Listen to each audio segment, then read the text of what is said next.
Abra sua Bíblia, por gentileza, no livro de Daniel, capítulo de número 6. Daniel, capítulo de número 6. Nós leremos somente do versículo 1 ao 24, nesta manhã. É que todos os capítulos de Daniel são capítulos longos, exceto o primeiro e o último capítulo. E essa é uma história muito conhecida. Nós leremos até o verso de número 24 para nossa meditação nesta manhã. Diz assim o texto bíblico: Pareceu bem a Dario constituir sobre o reino 120 sátrapas, que estivessem por todo o reino, e sobre eles 3 presidentes, dos quais Daniel era um, aos quais estes sátrapas dessem conta, para que o rei não sofresse dano. Então, o mesmo Daniel se distinguiu destes presidentes e sátrapas, porque nele havia o espírito excelente. O rei pensava em estabelecê-lo sobre todo o reino. Então, os presidentes e os sátrapas procuravam ocasião para acusar a Daniel a respeito do reino, mas não puderam achá-la, nem culpa alguma,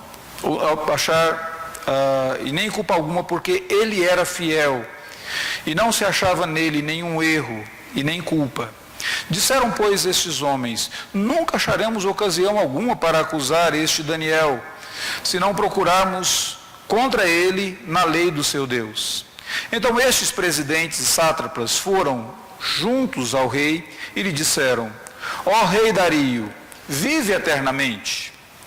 Todos os presidentes do reino, os prefeitos e sátrapas, conselheiros e governadores concordaram em que o rei estabeleça um decreto e faça firme o interdito de que todo homem que por espaço de 30 dias fizer petição a qualquer Deus ou a qualquer homem, e não a ti, ó rei, seja lançado na cova dos leões. Só um pequeno detalhe aqui nesse texto.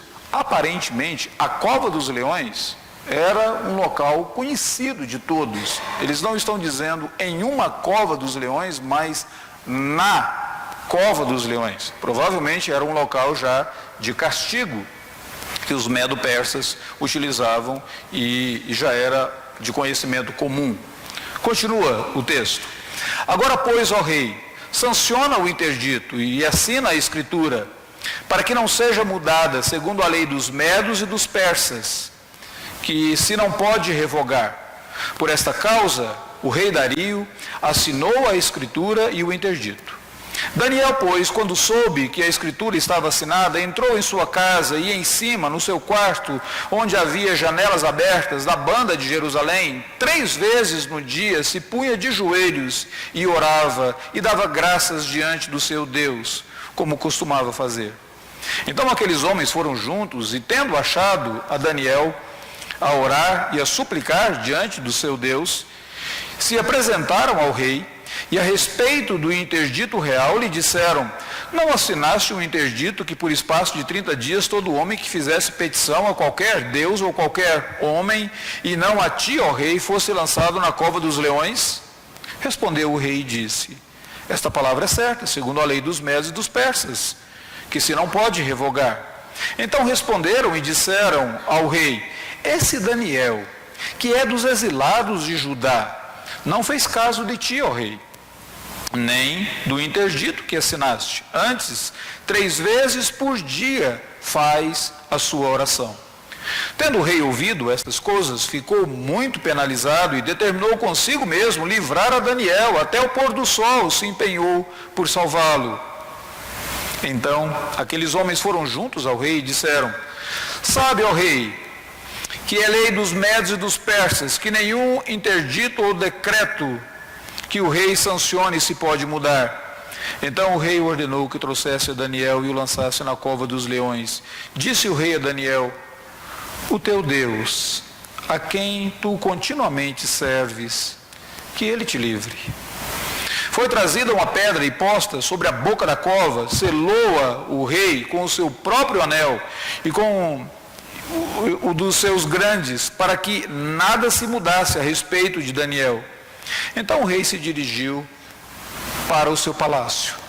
Passou a noite em jejum e não deixou trazer à sua presença instrumento de música, e fugiu dele o sono. Pela manhã, ao romper do dia, levantou-se o rei e foi com pressa à cova dos leões. Chegando-se ele à cova, chamou por Daniel com voz triste. Disse o rei a Daniel: Daniel, servo do Deus vivo, dar-se-ia caso que o teu Deus, a quem tu continuamente serves, tenha podido livrar-te dos leões? Então Daniel falou ao rei: ó rei, vive eternamente. O meu Deus enviou o seu anjo e fechou a boca dos leões, para que não me fizesse dano, porque foi achada em mim inocência diante dele. Também contra ti, ó rei, não cometi delito algum. Então o rei se alegrou sobremaneira e mandou tirar a Daniel da cova.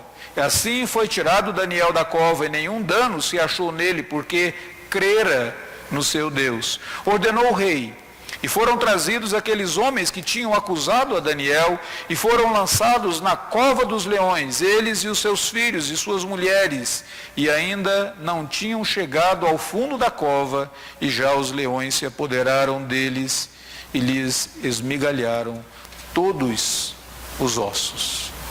Vamos orar. Senhor, a tua palavra foi lida, e nós somos-te gratos por esse imenso privilégio de podermos ler a tua palavra. Senhor, queremos compreender a palavra do Senhor por meio da exposição e da explicação da mesma nesta manhã.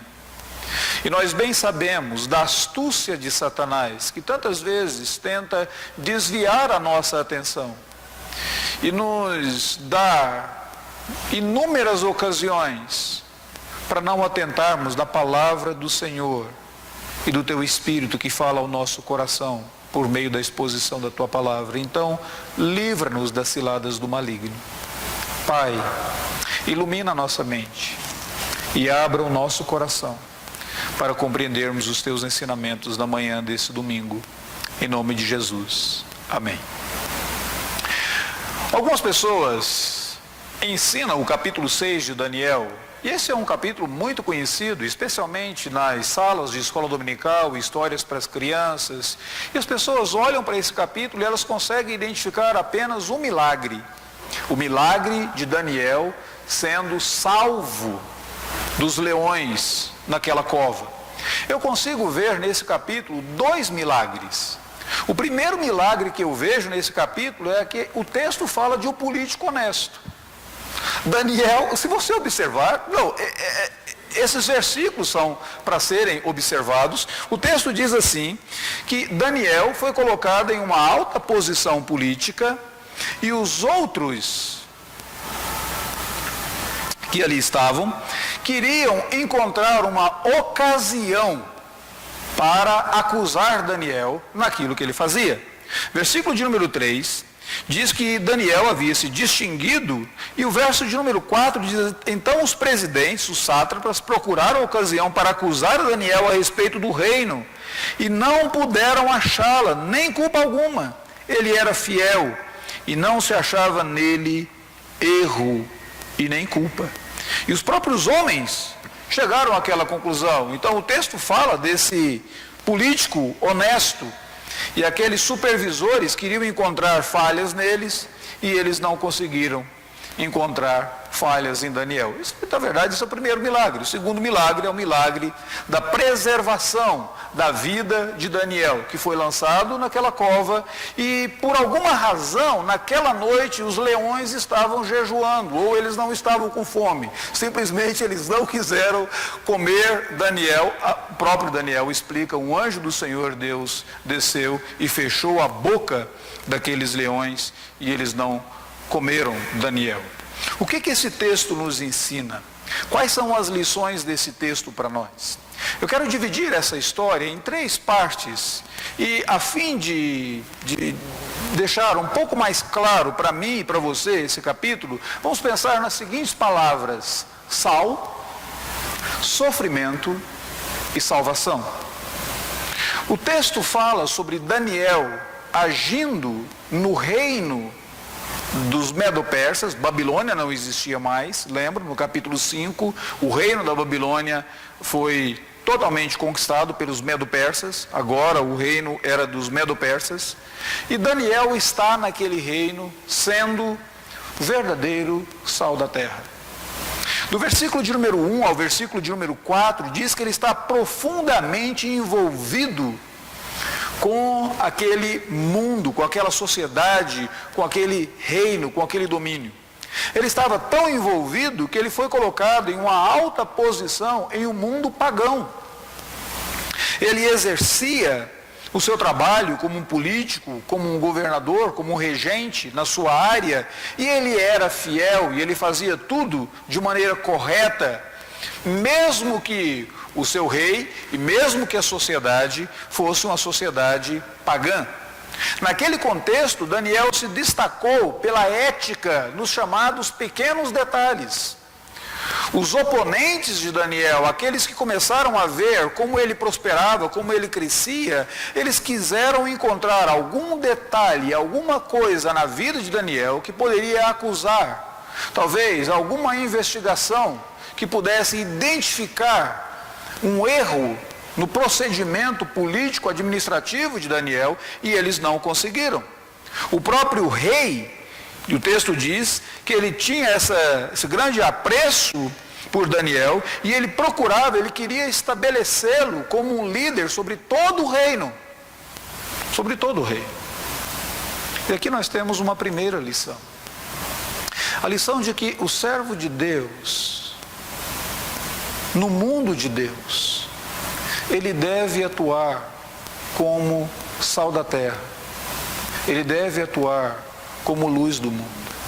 Ser sal da terra, na própria metáfora que Jesus Cristo utiliza, não significa que eu, você, crentes, eu e você, servos de Deus, podemos e devemos viver à margem da sociedade.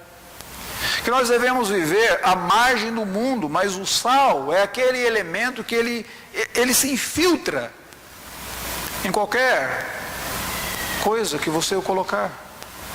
Seja numa carne, seja numa salada, seja num alimento. O sal penetra, ele está ali,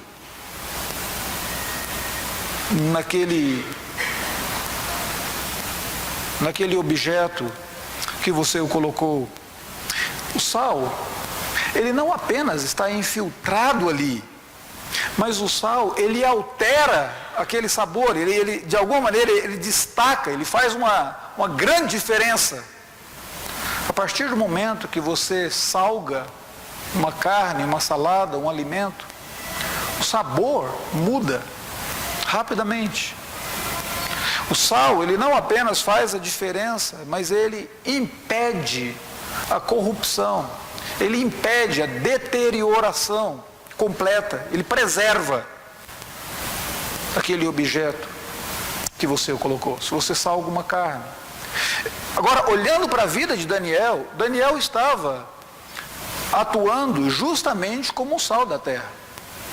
Ele estava ali no reino dos Medo-Persas e ativamente ele trabalhava, ele contribuía, ele fazia parte daquela sociedade, ele não ficou à margem da sociedade, mas de fato ele entrou na vida daquele reino, daquele governo, daquele domínio, e ele procurou servir com os talentos que Deus havia concedido a ele, procurou servir ao rei, e ele foi fiel em tudo aquilo. A atitude de Daniel fez uma grande diferença, e foi a própria atitude de Daniel que impediu que a corrupção fosse tamanha, porque quando esses outros governantes mostravam que eles eram desonestos, que eles mentiram, porque o texto diz que eles mentiram, o texto diz que eles chegaram para o rei e disseram: todos os governantes estão de acordo que o Senhor deve assinar uma lei que diz que todo homem que não fizer petição a ti, pelo espaço de 30 dias, seja lançado na cova dos leões. Engraçado, quando eles falaram todos, Daniel não estava incluído. Então eles mentiram. Eles usaram de uma artimanha. A própria presença de Daniel ali naquele reino impediu a corrupção total. impediu aquela putrefação total naquele momento. Nesse aspecto, isso é uma lição importantíssima para mim e para você. O próprio Senhor Deus nos coloca em áreas da nossa sociedade, Ele nos coloca em alguns lugares onde nós podemos exercer a nossa influência, seja na escola, seja no trabalho, seja na vizinhança, na sociedade no geral. Ele nos coloca ali com um propósito, nós devemos estar profundamente envolvidos com a vida no mundo que pertence a Deus. Devemos servir ao Senhor com os nossos talentos no lugar onde o Senhor Deus nos coloca. Devemos de fato ser sal da terra. Devemos de fato fazer uma diferença. Devemos de fato alterar todo esse sabor. Essa era aquela perspectiva de Daniel. Todavia, quando alguém age assim, quando um servo de Deus age dessa maneira, o que acontece é que ele muitas vezes enfrenta o sofrimento. E não foi diferente com Daniel. Se Daniel foi sal da terra, em primeiro lugar, em segundo lugar, ele experimentou na vida dele o sofrimento, porque o texto diz que alguns outros presidentes, sátrapas, governadores, prefeitos, eles, por alguma razão, talvez por inveja, porque o rei queria colocar Daniel numa posição mais elevada, governando sobre todo o reino, talvez por inveja, ou talvez por alguma implicância qualquer, eles simplesmente foram ao rei, e ali eles fizeram uma artimanha, uma astúcia, eles mentiram ao rei, dizendo que era de acordo de todos os outros governantes, e que o rei deveria assinar uma lei, um edito, e deveria fazer com que toda aquela pessoa que não fizesse súplicas diretamente ao rei fosse lançado na cova dos leões. E Daniel sofre o impacto daquilo. O que acontece com Daniel? Embora o rei tenha querido libertar Daniel, o fato é que o destino de Daniel estava selado. A lei era a lei dos medos e dos persas. Lei dos medos e dos persas não se pode revogar. Essa frase vai aparecer aqui no livro de Daniel, essa frase vai aparecer no livro de Esther, porque é justamente o período em que os medos e os persas estão reinando. Era uma lei que não podia ser quebrada. Uma vez que o rei assinava a lei e ele colocava ali o seu anel, aquela lei não poderia ser mudada, ela tinha que ser executada. Mesmo que o rei quisesse mudar, ele não poderia mudar. O rei poderia ter dito: eu não sabia que Daniel não tinha conhecimento dessa informação que vocês me trouxeram e eu assinei a lei. Os próprios governantes chegaram ao rei, pressionaram o rei e disseram: o senhor bem sabe que o senhor assinou uma lei que não pode ser revogada. O que acontece com Daniel? Daniel sofre as consequências. Daniel é lançado na cova dos leões. Aqui tem uma outra lição muito importante para mim e para você. Se por um lado eu e você temos a responsabilidade, o dever diante do Senhor Deus, a nossa devoção diante de Deus, de sermos sal da terra e estarmos infiltrados na área da sociedade onde Deus nos colocou, nós precisamos estar cientes de que o mundo nunca será amigo do servo de Deus. A sociedade no mundo, as pessoas no mundo, elas nunca serão amigos daqueles que temem a Deus. Eu acho interessante esse aspecto porque muitas vezes eu e você, como crentes que nós somos, nós flertamos com o mundo. Nós gostamos de algumas coisas do mundo.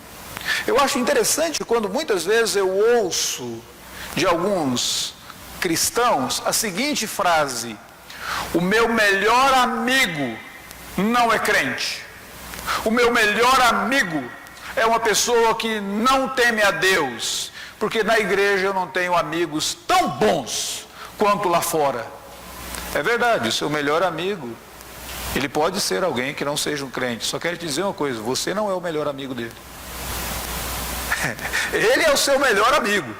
Ela é a sua melhor amiga, mas você não é o melhor amigo dele. No momento que for necessário ele vai te deixar na mão. Como esses supostos amigos de Daniel, eram amigos de Daniel, eles trabalhavam na mesma esfera, mas em um determinado momento, eles olhavam para Daniel e eles começaram a ver algumas coisas em Daniel. Primeiro, Daniel era estranho para eles. Daniel não era como um deles. Eles viram e dizem assim para o rei: ó rei, nós sabemos que esse Daniel, dos cativos de Judá, não é um conosco. Ele é um daqueles que vieram dos exilados, versículo de número 13. Esse Daniel é um dos exilados de Judá. Ele não faz caso de ti. Ou seja, Daniel era sempre um indivíduo estranho para esses outros, para esses supostos amigos. Eles não olhavam para Daniel dizendo: você é um dos nossos. Nós temos a mesma perspectiva. Não, não era bem assim. A segunda coisa que é interessante é que Daniel, para eles, era uma ameaça. E é engraçado, porque Daniel era ameaça porque ele poderia tomar o lugar que eles queriam tomar. O Daniel seria uma ameaça porque, de alguma maneira, eles olhavam para Daniel e eles não ficavam confortáveis com o fato de que naquele homem a ética dele era impecável. Eles não conseguiam encontrar nenhuma falha. Eles tinham falhas, mas Daniel não. Então Daniel era sempre um indivíduo ameaçador para aquelas pessoas. Em terceiro e último lugar, Daniel era um incômodo para eles. Daniel era aquele indivíduo que ele estava sempre se destacando e fazia aquelas pessoas lembrarem de que elas não eram o que elas deveriam ser. Se em primeiro lugar a Bíblia Sagrada diz que nós devemos ser sal da terra e devemos estar infiltrados em todas as áreas da sociedade onde Deus nos colocar, em segundo lugar, eu quero que você considere que haverá momentos de sofrimento. O mundo não é nosso amigo. As pessoas do mundo não são nossos amigos. Nós não compreendemos ainda. Ontem eu estava conversando com minha esposa, estava dizendo, nós não compreendemos a profundidade da frase que está escrita em 1 João, capítulo 5, versículo 19, o mundo jaz no maligno. Nós não entendemos isso ainda. Por isso que muitas vezes nós flertamos com o mundo, por isso que muitas vezes nós gostamos das coisas do mundo, por isso que muitas vezes você pode até pensar que o seu melhor amigo é um não crente. Ele é o seu melhor amigo, ela é a sua melhor amiga, você não é o melhor amigo dele. Porque se você de fato for crente na presença dele, você será um estranho, você será ameaçador e você será incômodo para ele. Ele é o seu melhor amigo, ela é a sua melhor amiga. Você não. No momento oportuno, esses indivíduos se voltaram contra Daniel e eles pediram a cabeça de Daniel. Simples. Não só a cabeça, mas o corpo inteiro. Lançava na cova dos leões, para que os leões pudessem devorá-lo. Primeiro, sal. Segundo, sofrimento. Mas vem em terceiro, salvação. Versículo de número 17, diz que foi trazida uma pedra posta sobre a boca da cova, selou-a o rei com seu próprio anel e trouxe também os seus grandes para selarem, para que nada pudesse mudar. E o rei foi para casa, ele ficou entristecido. De manhã, o rei, ainda talvez numa pequena esperança, ele chega e diz, Daniel, será que o Senhor Deus te manteve com vida? Daniel, será que você ainda vive, Daniel? E Daniel responde lá, ó rei, os leões estavam jejuando nessa noite e eles não quiseram me comer. Não, Daniel não respondeu isso. Daniel diz, ó rei, de fato o Senhor Deus mandou um anjo e ele fechou a boca dos leões e eu estou vivo eternamente, rei. É interessante porque muitas vezes eu e você ouvimos essa história e ela é extremamente familiar, mas muitas vezes nós temos explicações que são explicações muito moralistas, muito, como que eu poderia dizer, muito comportamentais. aquelas aplicações mais ou menos, seja como Daniel, seja fiel como esse homem de Deus, e nenhum mal vai te acontecer. A aplicação aqui não é moralista. O herói da história aqui não é Daniel.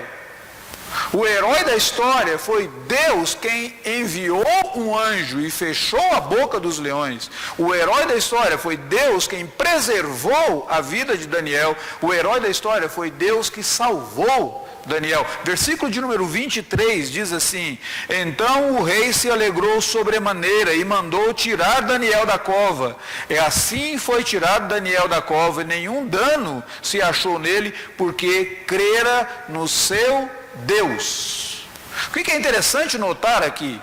É interessante notar que na Bíblia Sagrada a ideia de cair na boca de um leão é uma metáfora utilizada para o caos, para o problema, para a dor, para a angústia.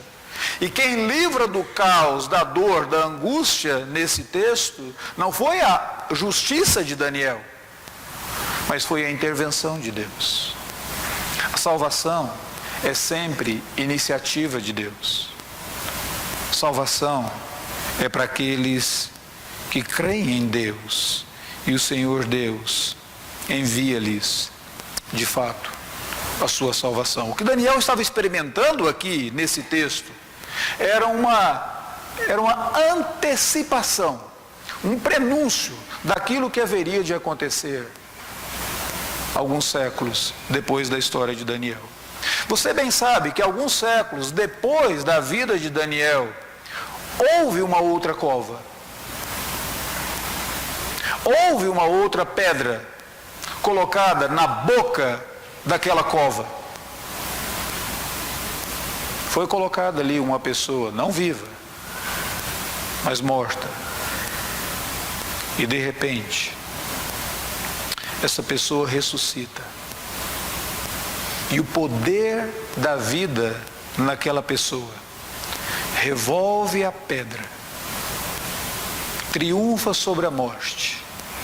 E não é apenas agora leões que estão domesticados, mas a Bíblia Sagrada diz: tragada foi a morte pela vitória. Salvação pertence a Deus. O que Daniel experimentou naquela noite foi apenas um prenúncio, simplesmente, de algo maior que haveria de acontecer em Cristo Jesus. O que é interessante é que eu e você estamos numa condição muito melhor do que a condição de Daniel.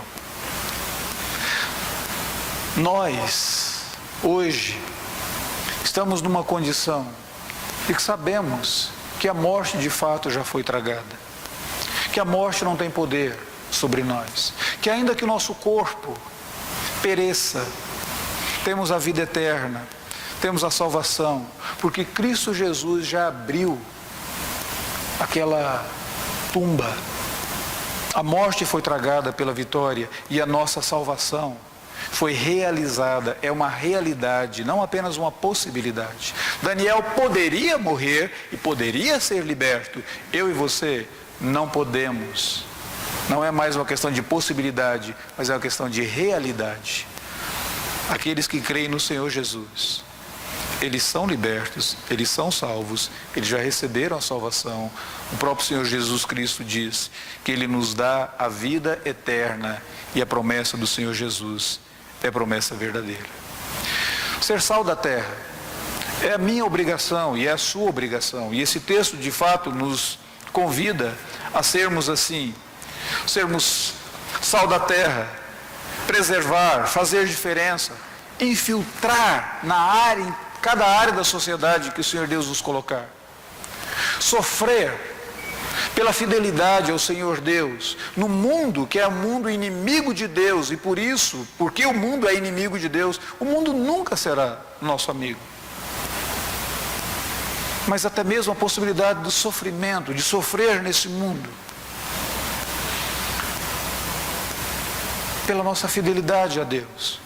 O texto nos adverte para isso, abre os nossos olhos para isso, mas o texto nos convida a celebrar, a salvação, que não é apenas uma possibilidade, mas que é uma realidade, se tornou uma realidade.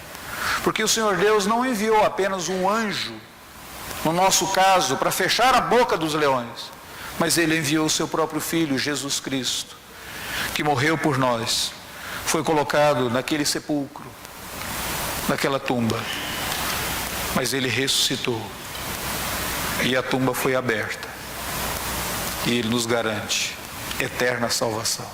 E a Bíblia Sagrada diz que Jesus vive para interceder por aqueles que confiam nele. Em outras palavras, nesse exato momento, Jesus intercede por você se a sua fé está nele. A Bíblia Sagrada diz que em Cristo Jesus nós somos mais que vencedores. A Bíblia Sagrada nos garante que tribulações, problemas, dificuldades, sim, nós teremos nesse mundo que é antagônico a Deus, mas nunca sem a intervenção de Deus, nunca sem a graça de Deus, porque Cristo Jesus já conquistou essa graça para mim, para você, graça diária da qual nós precisamos.